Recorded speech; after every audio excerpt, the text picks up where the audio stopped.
ರಾಜ್ಯಸಭಾ ಒಂದು ಟಿಕೆಟ್ ಕೊಡಲಿಲ್ಲ ಯಾತಕ್ಕೆ ಈಗ ಕಾಂಗ್ರೆಸ್ನವ್ರಿಗೆ ಅನುಕಂಪ ಬಂದಿದೆ,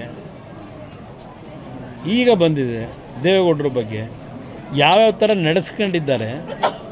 ಅವರ 70 ವರ್ಷದ ರಾಜಕೀಯ ಜೀವನದಲ್ಲಿ ದೇವೇಗೌಡರನ್ನ ಎಲ್ಲ ನಮಗೆ ಗೊತ್ತಿರ್ತಕ್ಕಂಥದ್ದು. ನಾನು ಅದರ ಬಗ್ಗೆ ಚರ್ಚೆ ಮಾಡಲಿಕ್ಕೆ ಹೋಗಲ್ಲ. ಇವತ್ತು ಅವರಿಗೆ ಅವರ ಉದ್ದೇಶ ದೇವೇಗೌಡರ ಬಗ್ಗೆ ಅನುಕಂಪ ತೋರಿಸಿರೋದು. ಇವತ್ತು ಯಾವೊಂದು BJP JDS ಮೈತ್ರಿ ಇದೆ, ಈ ಮೈತ್ರಿ ಅವರಿಗೆ ಎಲ್ಲ ಒಂದು ಕಡೆ ಅಳಕಿದೆ. ಮುಂದಿನ ಚುನಾವಣೆ ಏನಾಗುತ್ತೆ ಅಂತಕ್ಕಂಥದ್ದು ಗೊತ್ತಿದೆ ಅವರಿಗೆ. ಆ ಹಿನ್ನೆಲೆಯಲ್ಲಿ ಈ ಮೈತ್ರಿಯಲ್ಲಿ ಬಿರುಕು ತರಬೇಕು ಅನ್ನೋದು ಒಂದು ದೃಷ್ಟಿ ಇಟ್ಕೊಂಡಿದ್ದಾರೆ. ಈಗ ಅರ್ಜಿ ನಾವು ಹಾಕಿದ್ದೀವ, ದೇವೇಗೌಡರನ್ನು ಕೊಡಿ ಅಂತ ಕೇಳಿದ್ದಾರಾ? ಅದು ಯಾವುದೋ ನಮಗೆ ಸಂಬಂಧ ಇಲ್ಲದೆ ಇರೋದು. ಅವ್ರ ಪಕ್ಷದ 60 ಜನ ಶಾಸಕರಿದ್ದಾರೆ. ನಾವು ಕೊಡಿ ಅಂತ ಕೇಳಿದರೆ ಸಾರ್ವಜನಿಕವಾಗಿ ಯಾವ ರೀತಿ ದೇವೇಗೌಡರ ಬಗ್ಗೆ ಪ್ರತಿಕ್ರಿಯೆ ಬರ್ಬೋದು. ಇವತ್ತು ಕೆಲವರು ಚರ್ಚೆ ಮಾಡ್ಬೋದು, ಅಯ್ಯೋ ದೇವೇಗೌಡರು ಇದ್ದಿದ್ದರೆ ಅಲ್ಲಿ ಧ್ವನಿ ಎತ್ತವರು ಅಂತೇಳಿ, ಅದು ಬೇರೆ ವಿಷಯ. ಅವರು ಅಧಿಕಾರದಲ್ಲಿ ಇರಲಿ ಇಲ್ಲದೆ ಹೋಗಲಿ, ಧ್ವನಿ ಎತ್ತಿರ್ತಕ್ಕಂಥದ್ದು ಹಲವಾರು ಉದಾಹರಣೆ ಕೊಡಬಲ್ಲೆ. ಇವತ್ತು ಒಂದು ಉದಾಹರಣೆ ಕೊಡ್ತೀನಿ ನಿಮಗೆ. 1989 2 ಕಡೆ ದೇವೇಗೌಡರು ಸೋತರು. ಅವ್ರ ಪಕ್ಷಕ್ಕೆ ಬಂದಿದ್ದು ಕೇವಲ 2 ಸೀಟು.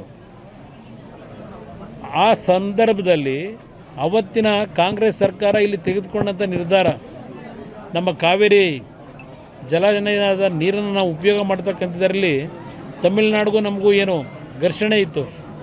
89ರಲ್ಲಿ ಅವತ್ತಿನ ನಮ್ಮ ರಾಜ್ಯ ಸರ್ಕಾರ ಉದ್ದಟತನ ಏನು ತೋರಿಸಿದ್ರು.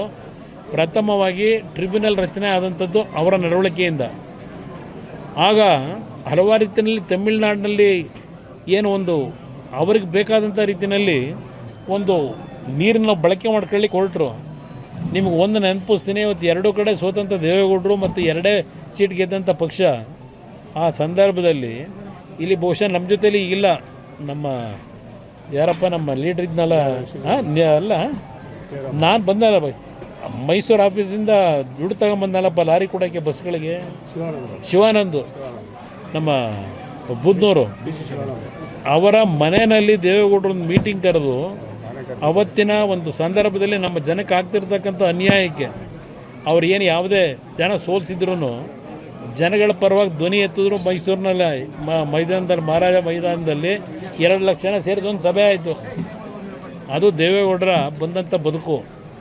ಅವರು ಅಧಿಕಾರಕ್ಕೋಸ್ಕರವಾಗಿ ಇನ್ನೊಬ್ಬರು ಮನೆ ಮುಂದೆ ಹೋದವರಲ್ಲ. ಪ್ರಧಾನಮಂತ್ರಿ ಅಂತ ಸ್ಥಾನನೇ 5 ವರ್ಷ ಉಳಿಸ್ಕೊಳ್ಳೋಕೆ ಅವಕಾಶ ಇದ್ದಿದ್ದನ್ನು ಸ್ವಾಭಿಮಾನಕ್ಕೆ ಧಕ್ಕೆ ಆದರೆ 1 ನಿಮಿಷ ಇಲ್ಲಿರಲ್ಲ ಅಂತ ಬಂದಂಥವ್ರು. ಈಗ ರಾಜ್ಯಸಭಾ ಸೀಟಿಂದ ಅವ್ರ ಶಕ್ತಿ ಅವರು ಹೋರಾಟ ಮಾಡಬೇಕಾ? ಅವ್ರಿಗೆ ಬೇಕಾಗಿರೋದು ಭಗವಂತ ಕೂಡ ಆರೋಗ್ಯ. ರಾಜ್ಯಸಭಾ ಕೇಳಲಿಲ್ಲ ಅಂತಂದ್ರೆ ನಾವು ಕೊಟ್ಟಿದ್ವಿ ಕಳೆದ ಬಾರಿ ಕಾಂಗ್ರೆಸ್ನಿಂದ. ಯಾರು ಕೊಟ್ಟಿದ್ರು? ಎಲ್ಲಿ ಕೊಟ್ಟಿದ್ರು? 1 ನಿಮಿಷ. ಕಾಂಗ್ರೆಸ್ಗೆ ಇನ್ನೊಂದು ಕ್ಯಾಂಡಿಡೇಟ್ ಆಗ ನಂಬರ್ ಎಲ್ಲಿತ್ತು ಅವತ್ತು?